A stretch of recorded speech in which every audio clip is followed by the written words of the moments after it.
పురుగులు వస్తే కెమికల్ కషాయం చేసిస్తారు వీళ్ళు. కేవీకే కషాయం తెచ్చుకుంటారు. ఫోన్ చేస్తాము వస్తారు, పంటలు చూస్తారు.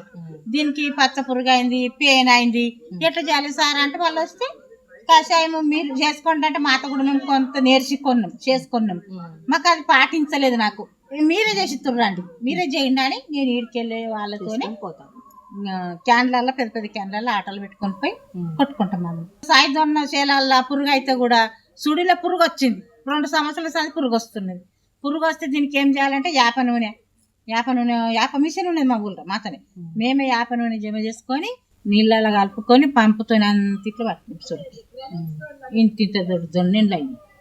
ఆ పురుగు కూడా పోయింది చేదు. అట్లా చేసుకుంటాం చూడు. మేము మందులు మాత్రం మేము శనిగ కుసుమ మొత్తం ఆకు రాలిపోతుంది. అది ఆకే భూమికి బలం అవుతుంది. బలం అదే ఎరువు తయారవుతుంది. సన్న మట్టి పెడుతుంది, అదే దున్నుంటారు అప్పట్లో, అదే తర్వాత ఇది అయిపోతుంది. జూట మట్టకి 2 ఏళ్ళకి ఒకసారి కొడతాం చూడు. ఎరువు కూడా ఆట కూడా వయ్యం.